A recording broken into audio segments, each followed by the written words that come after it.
If we had lunch together, what is something you would ask me? That's the question I posed across my 1.5 million audience online, and here are the best questions I got. What's your process for vetting a business idea?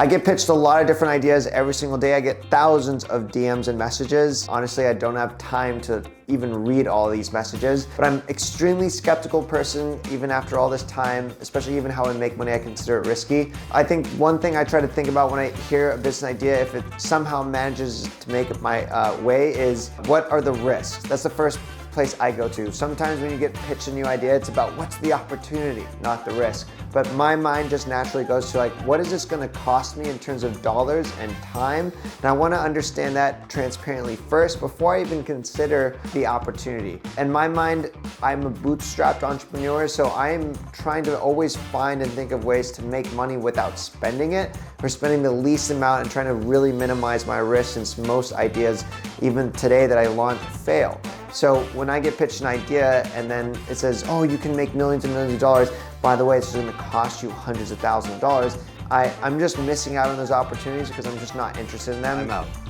See you, buddy. I'm more interested in the ideas where I can make millions of dollars without investing a lot of capital. So for me, vetting an idea really comes down to what's my risk or how much time, and then doing my own due diligence on research. I never, ever will just take someone's word of their experiences. I will always have to do work myself. I'm not someone that you can sell or close on the phone. You finally found a broker on Wall Street that you can trust and who can consistently make you money. Sound fair enough? I'm gonna be like, I hear what you're saying, let me do some research, and I'll get back to you after that. How can I earn passive income and not fall into a tax trap?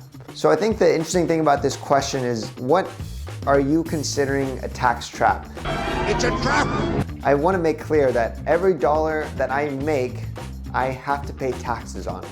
So passive income can be defined when you see internet marketers like me, we talk about making money passively, and that's in the sense of my website, it's working 24/7 and I'm doing other things, and it's making money, so it's in a way passive. I still had to do a lot of work or front load the work, but it makes money passively. All that money is taxed. There's also money that you can you make from like a real estate investment, and because of depreciation, the money that you receive through like a dividend is not necessarily taxed, it can be deferred to a later point. But I just want to make it clear, making money, whether it's passively or actively, is going to have some form of tax obligation or liability, and there's just nothing away that we can do that gets rid of that. Beautiful, lovely taxes. So, you know, two things you can't avoid: death and taxes. Making money should never deter you. One time I had an interaction with someone who they basically said they didn't want to learn how to make money online because they didn't want to get taxed, increase their tax bracket. Marge, I'm confused. Making more money and paying taxes, not like that ever becomes a loss. Like, oh, I'm at this threshold and I don't want to make extra money because then I'm actually going to lose money. It's not how it works. Just not how it works. What's your favorite Taylor Swift song? Favorite is a strong word. My wife is the Swiftie in the family. I have seen a few of her concerts. Here's some photos. You know, favorite, I think I'm gonna have to go with the one where it's a princess. No, the one, Love Story. Love Story, that's what it is. Love Story, classic, makes you feel happy. What's the best way to stay focused, consistent, and stop getting distracted by the shiny new object syndrome? This still affects me today. There's constantly new opportunities that will they sound sexy or appealing, ways to make money, passively, actively, or scaled. If I was a beginner, it can be really daunting because there's all these different ways to make money. So many great things, but you really want to just do one thing well before you start thinking or considering a second option. And this is advice I'm saying and I didn't follow this when I started as a beginner. I was trying to be a YouTuber, a blogger, do e-commerce, drop shipping, affiliate marketing, and none of them were really doing well. So my results across them all were like pretty mediocre. If I would have just picked one of those, because they're all great options, and just started to build positive cash flow, then I could have reinvested into that and then been more successful in the others because I already have something that's successful.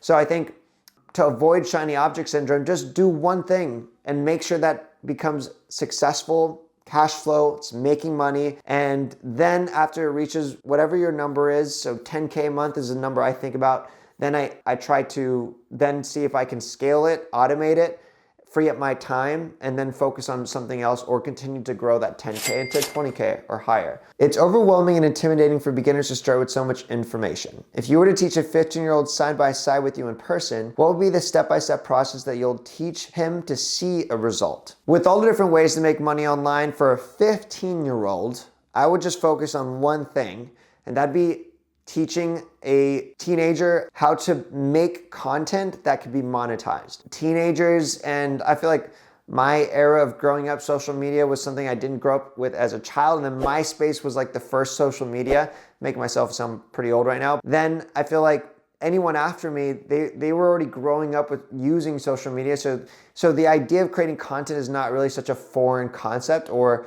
something that they're doing more by default without being an influencer. Knowing that, try to teach a person how to make money online via creating content.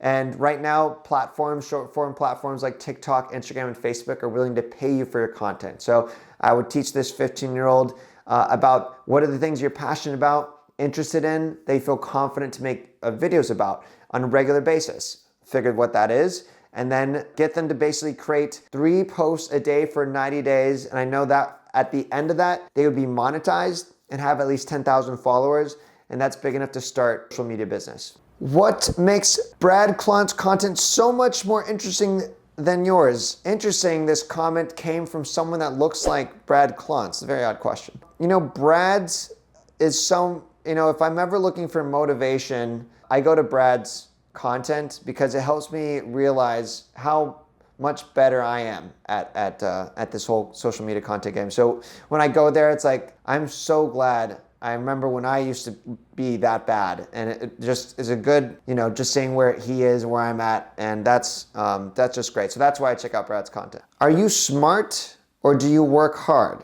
What's more important? I think I'm not that smart at all. I think in high school, college, I got like a 3.3 GPA, so that's basically a solid B. I think working hard is more important, but I think the direction of how you pursue your work is probably the most important. There's a lot of hard workers who aren't successful.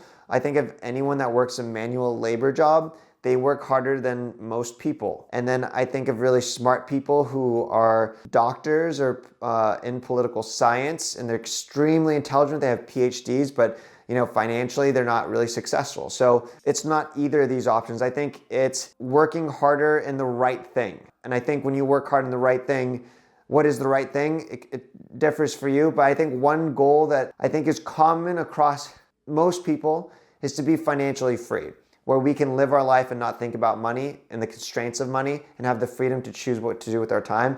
To me, that's what I consider success. No matter what field someone is in, do they actually have financial freedom? Do they own their time?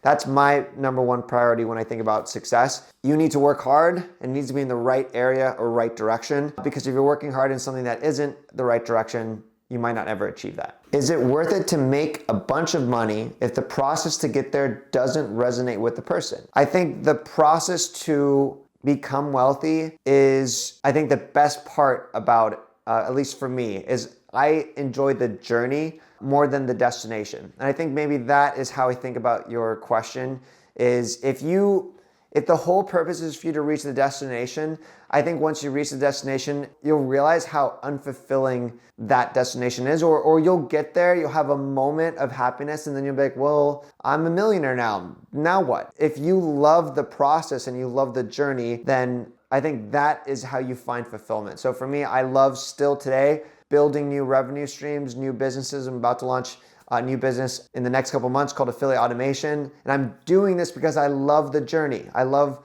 building. And Affiliate Automation, when I'm building this business, although I think it can be extremely successful, I'm not thinking about that as my motivation. Like, I can't not wait till Affiliate Automation is an 8-figure company. I can't wait. That's not how I think. I'm thinking more like, I'm so excited to build this new venture and the opportunities to build it. And even if it doesn't reach anything, even if it's a complete failure, I find fulfillment in the build process. So I think that's super important. You shared what your why was when you got started. Has your why changed at any point in your financial journey? If so, what is your why now? My reason why has changed many times, as it should, as you evolve. My first one was basically just to make 75K, and the idea was to be a stay-at-home working dad.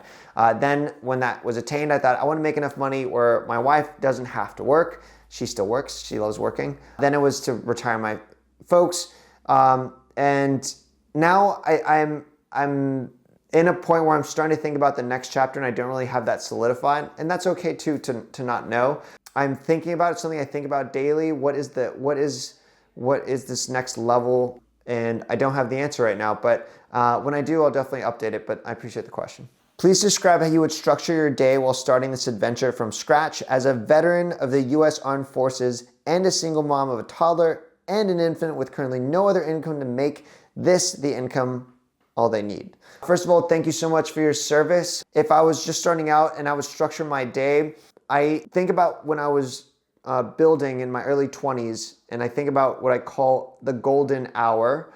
And this was an hour that I would wake up earlier to basically work on my side hustles before I had to go to my call center job. It was, I think, in that hour that I was able to really focus to learn how things work. Like I was learning Google searching, like how to make a blog, how to sign up for an affiliate program. And just having a dedicated hour in the morning is all you need, where you can just truly focus on the build process. And I think I don't need to structure your whole day, but you do need at least that solid hour every day if you want to start seeing progress. And of course, the more time you have that's fully dedicated, you'll see faster results. But for me, it was an hour every single day for 2.5 years that I had in the morning that helped me really accelerate my success. Well, thanks so much for asking those questions. And if you have a question you'd like to ask me, this is your opportunity. Comment below. If you were to have lunch together, what's something you would ask me? And I'll do my best job to respond. And you can ask me anything. Thanks so much for watching. This is Adrian. Peace and God bless.